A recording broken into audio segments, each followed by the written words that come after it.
Thank you very much for joining us, Mr. Sauvé. My pleasure. Thank you so much.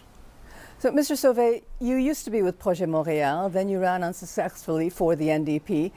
Now you're with Transition Montreal, and I've heard people wonder about what your commitments are, whether it is about an ideology or whether you just want to get elected. What would you say to them?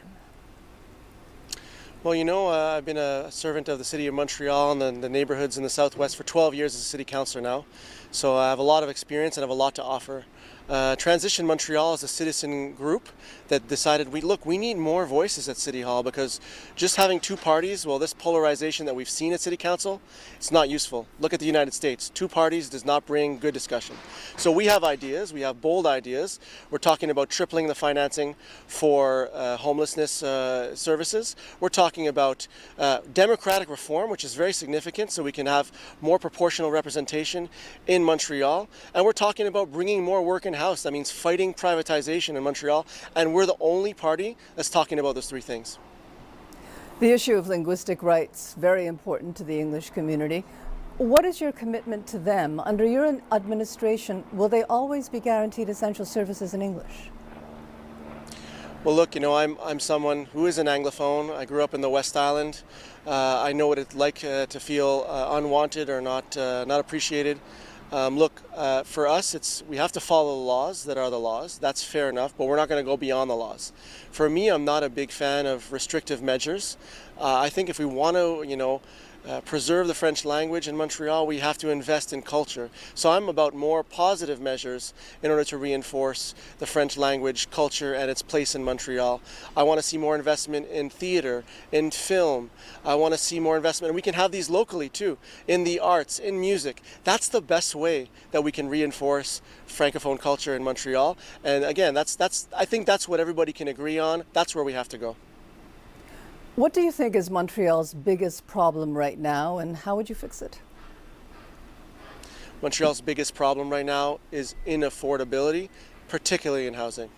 I mean, I've been meeting people nonstop, just as a city councillor, but since this campaign has been on, I've been meeting people on the street, in the metro, at their doorsteps, and what they're saying is, I'm worried about myself, I'm worried about my parents, or I'm worried about my kids. Where are they going to be able to live? They can't afford the rent anymore. And there's some families even that are deciding to not have another child because there's no apartments with enough rooms available. So it's an absolute crisis. Now, housing crisis gives birth to the homelessness crisis, which we're seeing. Homelessness has doubled since 2020 in Montreal. And we're a rich country. We're a G7 country. We should be able to house everybody and give them the services they need. So I'm going to focus most of my energy on those two issues. And I think Transition Montreal has really bold ideas. Like I mentioned, tripling the investment for homelessness and providing services to everybody who needs it. These are the way we're going to have to solve these problems. If there is one single most important thing that your party is offering that the other parties are not offering that would help improve the lives of Montrealers, what is it? Collaboration and democratic reform. We've seen over the past 12 years that City Council has not got along. They haven't worked together. They're always trying to score points. And at the end of the day, I think when politicians can work together for the good of the people, we're going to have a better result. I've said if I'm elected mayor of Montreal, I will invite members from all parties to sit on our executive committee of Montreal. So to share power, imagine that. I believe that I don't have all the good ideas, but that other parties also have good ideas. And that's something which is, I think, pretty basic, but it's refreshing because the other parties, right now we've seen it's been partisan attack after partisan attack, and that's not getting work done for Montrealers. And our democratic reform initiative is going to help to bake that into Montreal politics for decades to come. And finally, and very quickly, because we're almost out of time, there are always so many promises during election campaigns.